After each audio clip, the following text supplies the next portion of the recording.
Hey guys, Willie here with W.T.F car reviews, and today we're reviewing the all-new 2025 Toyota Prius Prime XSE. And a big thanks to T and the rest of the management and staff here at Toyota of Tampa Bay for helping make this review possible.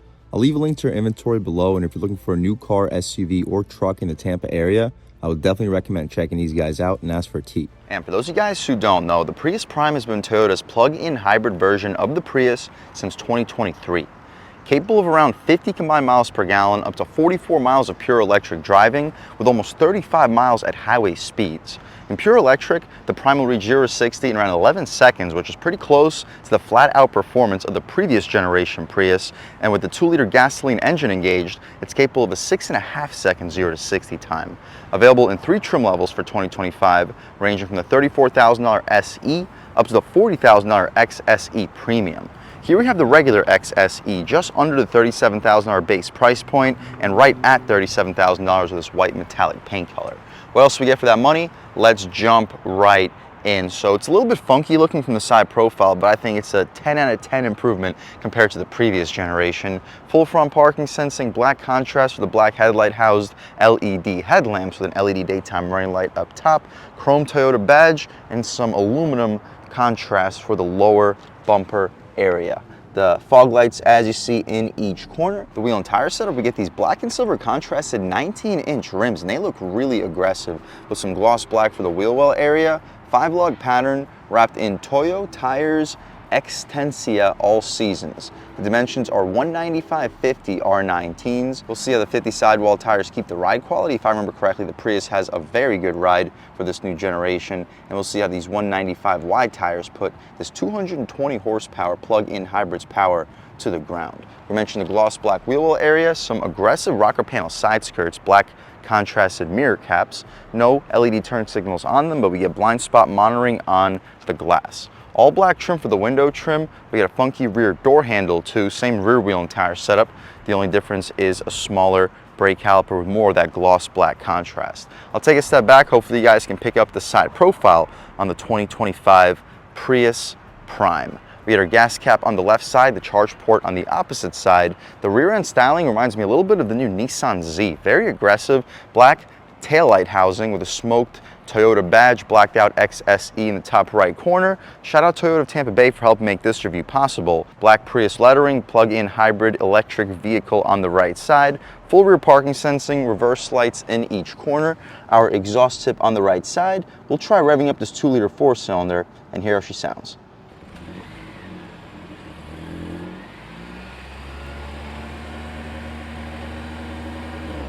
Alright guys, so definitely not revving conventionally, but here we have the 2-liter hybrid setup sold by Toyota for the 2025 Prius Prime. Cranking out 200 horsepower combined, sending the power to the front wheels. With a ECVT transmission, you can expect 0 to 60 in the mid 6-second range, making it a no-joke performer with a combined 50 miles per gallon and 44 miles of pure electric range. What you see is basically what we get. The hood feels extremely light. We'll take a step back and walk around this 2025 Prius Prime XSE one more time.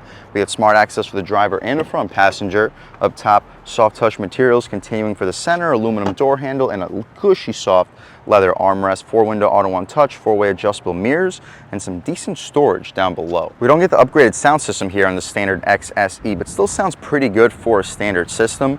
The seats are solidly bolstered, perforation. We get heated front seats, no ventilated front seats. Lumbar control, you can recline, drop, lift, and slide, but taking a step inside, we can really check it out. So foot on the brake, engine start, stop, and everything fires right to life. So first thing you notice, you get the red interior illumination, the digital gauge display, and touchscreen. The touchscreen, we can't show you the navigation because it's all subscription based. I'm not gonna put my information in for the potential owner of this vehicle, but I'll try to show you what is available here with it. We have our music adjustments, phone, vehicle settings with the overall settings beneath it. The volume dial has a nice premium feel to it with a digital gauge display up top. Steering wheel is decently thick, no 10 and 2, but the 9 and 3 feels solid. We get our eyesight sensors, rubberized horn area. The horn, not the loudest or most aggressive, but people should hopefully be getting out of your way. Auto headlamps, auto high beams, auto rain sensing wipers. That's an appreciated feature. We get our infotainment adjustments. Right now we're looking at our advanced safety features screen. We can go down to our messages, fuel economy, compass, music, vehicle information, and right back to where we started. My personal favorite would be the fuel economy. You can also see your eco score and EV ratio. Cool. You get your volume dial, voice commands, radar cruise control adjustments with lane keep assist, skip, AM, FM, and Sirius. Tilt and telescoping steering column, interior brightness, heated steering wheel, heated windshield, auto high beams, gas cap release, AC outlet, hood latch release, and hopefully you get a good look at the pedals. The dashboard is all hard plastic with some rubberized texture for the frame of it. Engine start stop button, air vents with the hazards in the center, heated front seats, single zone automatic climate control, 2 USB-C ports, 12 volt right next to it, some additional storage with more underneath it. You'll fit 24, maybe 32 ounce bottles.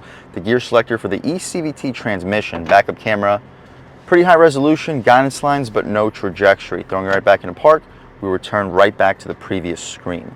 Our drive mode selector too, hopefully pick that up on camera. Our drive modes include normal, eco, custom, and sport. We'll start off in normal, try out sport and eco and just see what the differences are.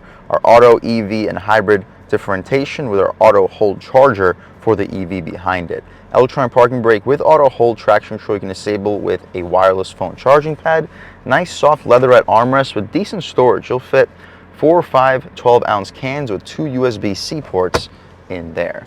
The glove box, soft touch above it, some rubberized texture for the center, and the glove box itself is damp, not lined felt, but decently spacious. You'll fit 4 Harry Potter books, should fit 20 license plates, 2 pairs of shoes.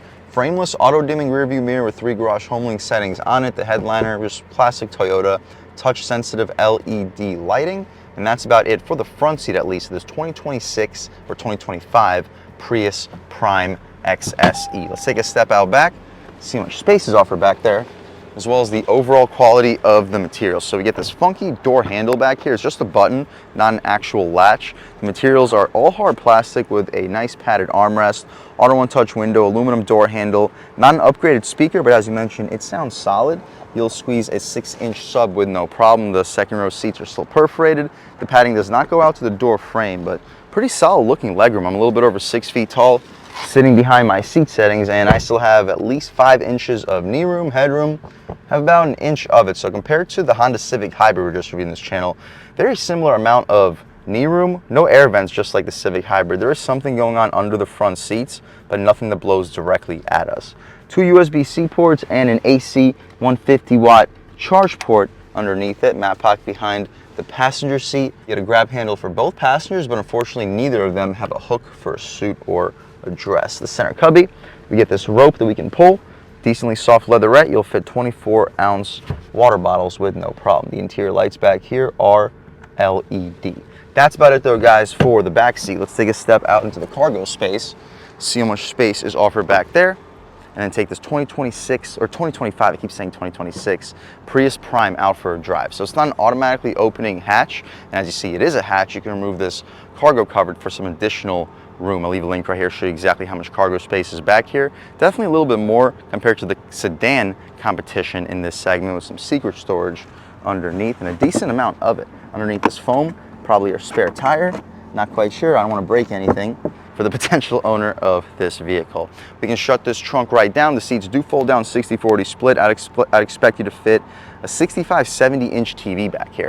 But shutting the trunk right down, we'll take a step back and walk around this 2025 Toyota Prius Prime XSE one more time. I understand the previous generation of the Toyota Prius kind of gave this vehicle a rough reputation, but it wasn't really the vehicle that gave it a rough reputation. It was more so the people that were purchasing that vehicle that gave it that reputation. This new Prius, though, however, completely changes the pace compared to that previous generation, and this being the plug-in hybrid, capable of over 40 miles of pure electric driving, and even in the pure electric driving, a 0 to 60 time similar to that previous generation Prius, with the gasoline powertrain getting almost a 4-second, 3.5-second improvement of a 0 to 60 compared to that previous generation.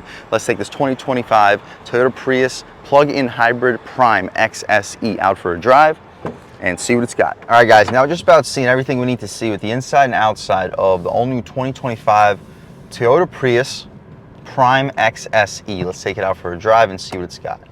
My first impressions though, the brakes and the throttle response are just fantastic here. We're just in normal mode too. The regular Prius, the non-plug-in, still felt really good when it comes to the off-the-line performance and everything. This feels just as good, if not better, while still having pure electric capability. Speaking of pure electric capability, it's actually not available right now. We gotta let it charge for a second. But yeah, let's take a step out here about third throttle. Whew, traction control with the third throttle. This is a powerful power plant. Good ride quality too. Pretty skinny tires, but it absorbs the bumps fantastically. But with the skinny tires, no, it does not put the power down perfectly. All right, guys, taking a step out here in normal mode. Good response. And we'll lean into it about halfway. Ooh, traction control. Guys, this thing can rip. That's only about half throttle. We'll slow down a little bit and we'll try to punch it. See what happens. Slowing down, punching it. Ooh.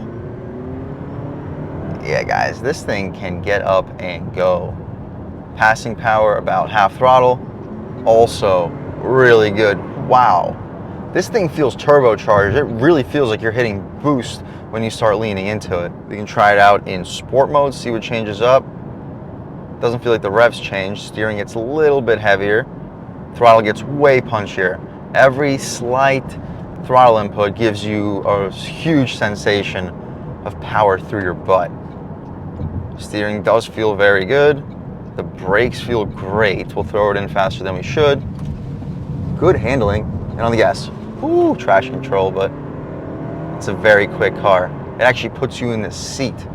This doesn't feel any slower than the Civic Hybrid we just reviewed. It might actually feel a little bit quicker. Throwing it in quicker than we should. Ooh, good handling. And let's go. Traction control again.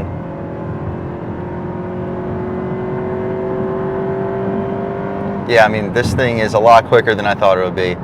Hopefully you can pick it up on camera. It really is no joke. Starting at 36,000 bucks, I mean, this is a very solid performer for that money. The ECVT, it's very smooth. At highway speeds, though, you are starting to hear a decent amount of road noise.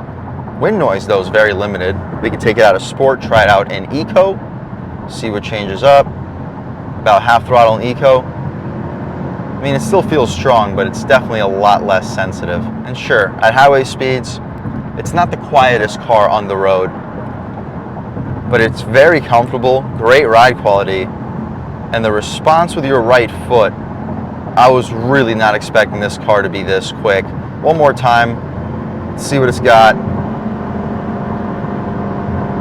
Wow. Wow. Really was not expecting passing power like that. Overall, guys, if you're looking for a 50 mile per gallon comfortable car with a lot of options and features, capability of pure electric driving of up to 44 miles, meaning if you have work about 20 miles away from your home, you don't ever need to fill up with fuel. You can drive to work, drive home, all on electric battery, and say you get hit in a traffic jam and you run out of battery. It's not like you're in an EV. The gas engine turns on and you got like combined 500 miles of total range. This is where we should have been putting our research and development in automobiles for the last 10 years. Instead, we were prioritizing full EVs, which, yes, they were really, really cool at first because you punch the throttle or you punch the accelerator and it feels like you're in a roller coaster. It was really cool at first, but then you realize that 300 miles of range basically translates to 3 hours of driving. So if you're in traffic jams, if you're listening to radio, if you're just hanging out with your air conditioner on, 3 hours of total range is just not enough for most people. So as a result, the EVs became really uncool really quick. If we were prioritizing hybrids that are getting 500 to 1,000 miles of total range, I think that the electric transition would be a lot cooler, or if it, maybe not cooler, but it would make a lot more sense. This car makes a lot of sense. Sure, I know a lot of you guys don't love the plug-in aspect of it, but it's the plug-in aspect that allows you to get 44 miles of pure electric range. If you don't want the pure electric range, go for the standard hybrid. It'll be a little bit less complicated, probably more reliable, and also a little bit less of a pain without having to charge it.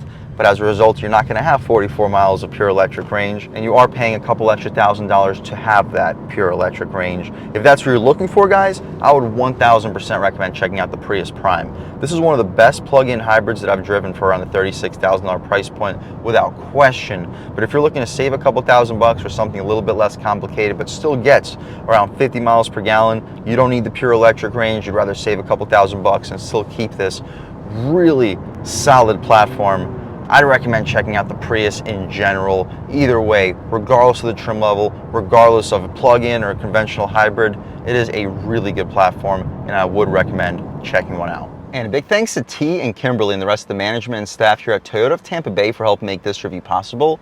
I'll leave a link to your inventory below, and if you're looking for a new car, SUV, or truck in the Tampa Bay area, I would definitely recommend checking these guys out and ask for T or Kimberly. And a huge thanks to all you guys for watching. I had a great time making this video. If you're new to the channel, please subscribe.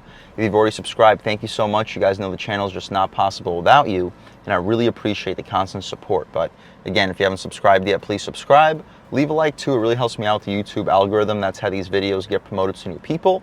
Leave a comment. Let me know what you like. Let me know what you don't like. Leave a comment. Let me know if there's any specific cars, SUVs, or trucks you want to see reviewed on this channel, and I'll definitely try getting those videos for you ASAP. But other than that, again, thank you guys so much for watching, and I hope all of you have a great day.